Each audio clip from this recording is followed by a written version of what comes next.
Okay, so we're talking about endosperm now, sorry. And endosperm is formed from that second fertilization in double fertilization.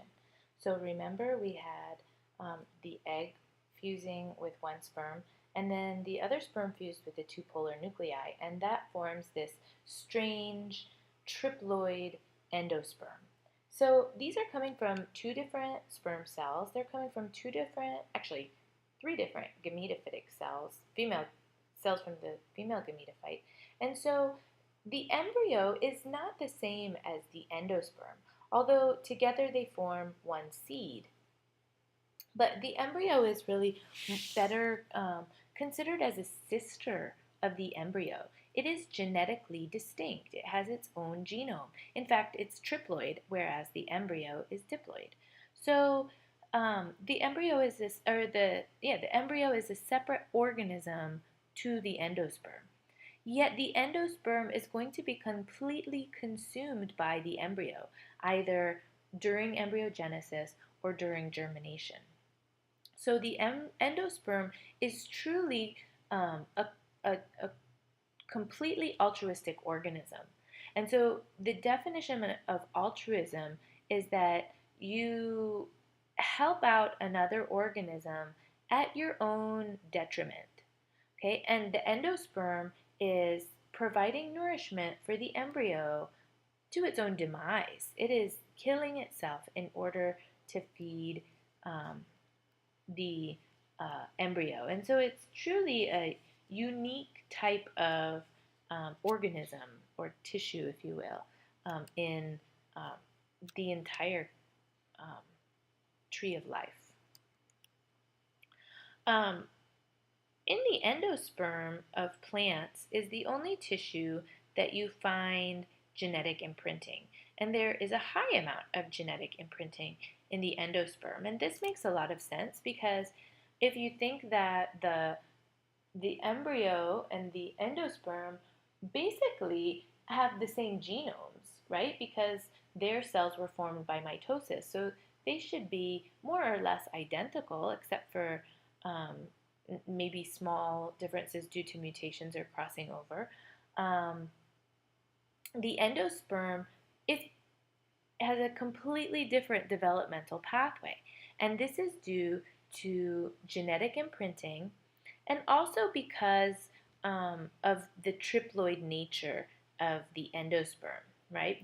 The endosperm has an additional dosage of a genome, so this is what we call dosage effects. So just because of genetic imprinting and that extra set of chromosomes, you get a completely different developmental pathway.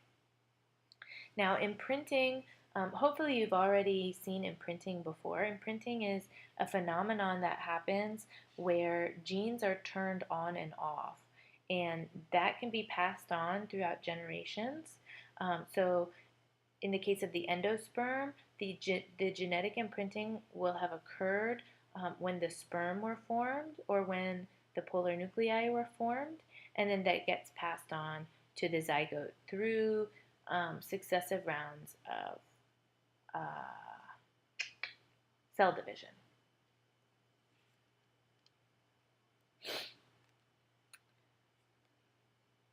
After fertilization, the endosperm undergoes many rounds of mitosis very quickly, but usually cytokinesis isn't going to happen. And so you get what's known as a syncytium. And this is when you have a single cell that has many, many nuclei inside of it. In some cases, parts of the endosperm will acquire cell membranes, but in some species, they never get cell membranes. They only get many nuclei. There are three basic domains to the endosperm, and so this is an Arabidopsis ovule. This is the micropylar end. You can see where the embryo is developing, and on the other side you have the chalazial end. Okay, So you have the micropylar domain here. Then you have this central domain, and that's going to fill up the majority of the ovule. And then at the chalazial domain, this is a very important region of the endosperm because this is where the endosperm is going to tap into the maternal vascular tissue. Remember, the chalaza is where the funiculus meets the integuments, and it's the funiculus where you get that strand of vascular tissue. So at this point, um, the endosperm can tap into the maternal vascular tissue.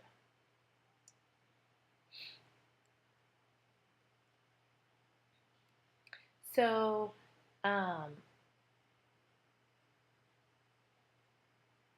once the three domains of the endosperm are present, once the nuclei have been able to fill that space, you may get some cellularization. If cellularization does occur, it will occur in the micropylar domain and in the central domain. Usually the chalazial endosperm will not acquire cell membranes.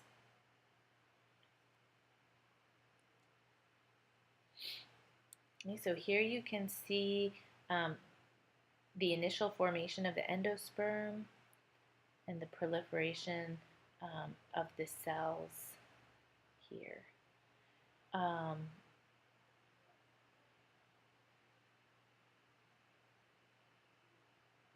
In many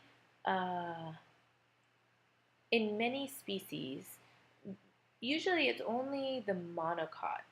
There are some species that are oddballs, but in most of the other angiosperm species, the endosperm is going to be absorbed by the embryo when it's in the walking stick and torpedo stage. So you can see here, here is a developing seed, and the central domain of the endosperm has become cellularized. Here's the chalazial end, and there's still no cells here, but the embryo is growing now, and as the embryo grows, it is going to consume all of this endosperm here. Okay, by the time the seed is mature, there is no more endosperm. It has been completely absorbed and transferred into the tissues of the embryo. Now, in some monocots, let me see, where do I have a picture of that? No, I don't. Let's go back here. Sorry. So here, this is a corn, and in monocots like this, the endosperm is persistent. And so here you've got, well, this doesn't even show the endosperm. It's not the whole seed, sorry. In monocots, you have persistent endosperm, and it isn't absorbed by the cotyledons until germination begins. So when you eat rice, you're eating the starchy endosperm of rice. So that hasn't been absorbed into the cotyledons. All right, so here's a picture of a bean, and this is the part that we like to eat. This is cotyledon. Okay, here's the seed coat. There's no endosperm to speak of. The little things that look like leaves here are actually the first leaves. These are called plumules, and they are the first real leaves. Cotyledons are the seed leaves. So I want to talk a little bit about the parental conflict hypothesis. The parental conflict hypothesis states that because plants have both male and female functions simultaneously, they must have genes that support both their male fitness as well as their female fitness simultaneously. The problem is that maternal fitness and paternal fitness, or male and female fitness, are often at odds with each other because it's the mother that supplies many physical resources, okay, both in terms of nutrition, right? All of the nutrition of a seed comes from the maternal plant. The paternal plant doesn't provide any nutrition. So in terms of her own nutrition that's being diverted from her own growth into the growth of the seeds and the fruits, but also in terms of time, right? Because all of that time that she is growing her seeds, if those seeds die, she can't just start another batch. Okay, so her reproductive time is much more limited than of a male because it takes a long time to grow seeds, and while she's doing that, she's limited on reproducing more. So the maternal genome, she needs to balance the nutritional offerings to all of her offspring as well as to her own body. Okay, so she needs to make sure she's getting enough nutrition to stay a healthy plant, and she knows that every seed that is being formed on her plant body comes from her, right? She knows that. So she wants all of those seeds to have an equal chance to do well. So she wants all of the seeds to have equal nutrition. Now, the paternal genome, the male fitness,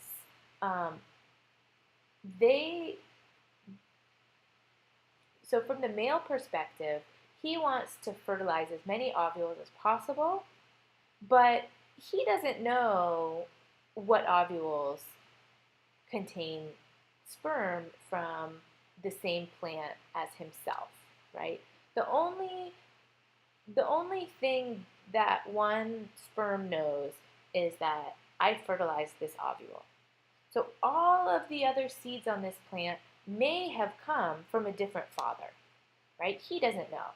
The only thing he knows for sure is that his genes are in this seed. And so he wants as many nutrients as possible to go to that single seed. And so for the male, from the male genome, he wants to increase nutrients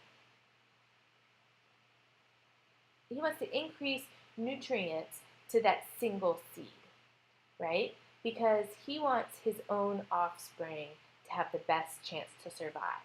And he doesn't care about the maternal plant or any of the other seeds on that plant. Where the maternal genome wants to keep herself healthy, and she wants all of her seeds to do well. So when we look at the imprinting in endosperm, we're going to see that the alleles that would increase resource allocation are going to be active in the sperm, right? And in the polar nuclei, the alleles that increase resource allocation are going to be silenced. On the other hand, when you look at alleles that will increase resource allocation in the endosperm, when you look at alleles that inhibit resource allocation in the endosperm, in the polar nuclei, those genes are going to be expressed or active, and in the sperm, those genes are going to be silenced. So this is that parental conflict, and which genome is going to, quote, win, right?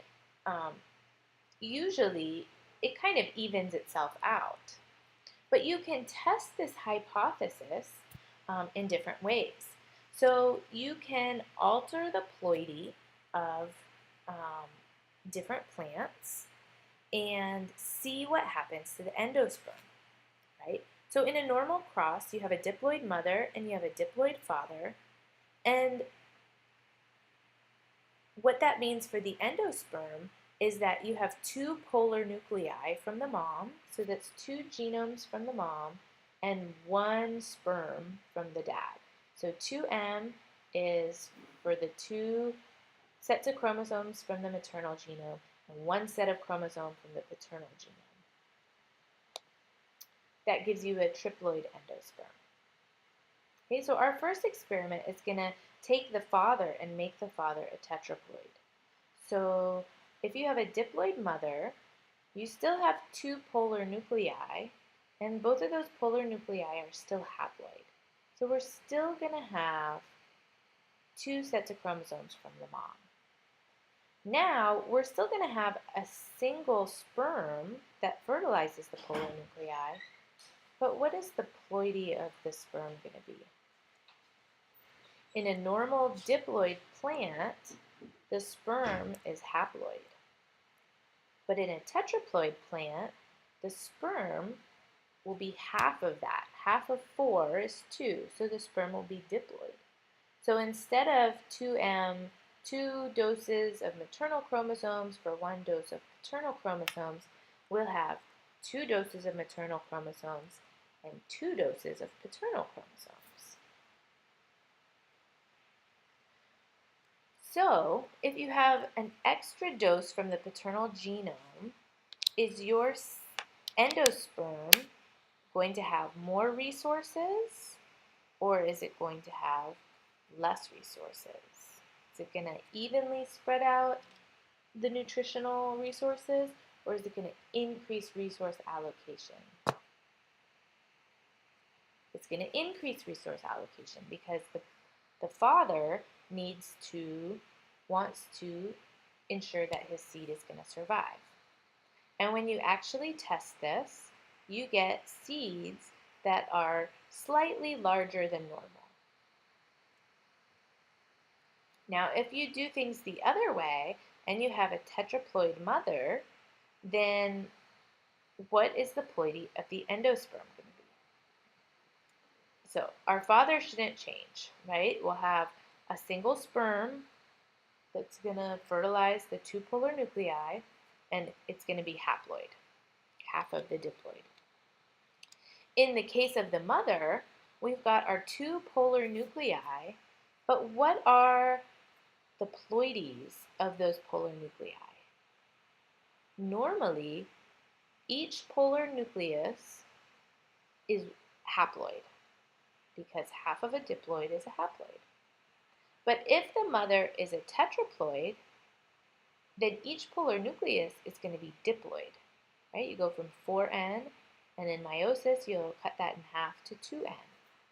So if you have 2 polar nuclei that are each diploid, that gives you 4 doses of the maternal genome. And we still have 1 dose of the paternal genome. So that's going to give us a 5N endosperm. Now, if the maternal genome is trying to spread her resources evenly, and so in order to do that, she needs to reduce resource allocation to any one seed, then if the dosage from the maternal genome is so much bigger, you would expect the seeds to be smaller.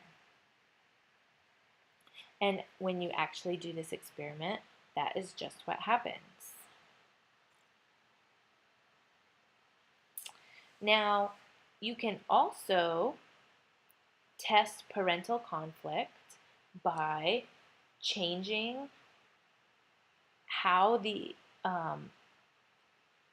plant is able to imprint, right? We said that the endosperm did develop differently from the embryo because of genetic imprinting. So what if you made a plant that was not capable of imprinting the endosperm, and imprinting the cells that will give rise to the endosperm, right? So, oops, let me go back to that last slide, sorry. So if the mother was not capable of imprinting the polar nuclei, then she's not going to be able to express her needs, right? So if the mother is the mutant, then the seeds would be bigger because now she's not capable of imprinting, so the paternal genome is going to dominate. On the other hand, if it's the father that's not capable of imprinting his sperm, he's not going to be able to silence the genes that reduce resource allocation, and so the maternal genome will predominate, and you'll get a smaller endosperm, which leads to smaller seeds. All right, so if you have any questions, just send me an email. This is the last part of the lecture on embryogenesis.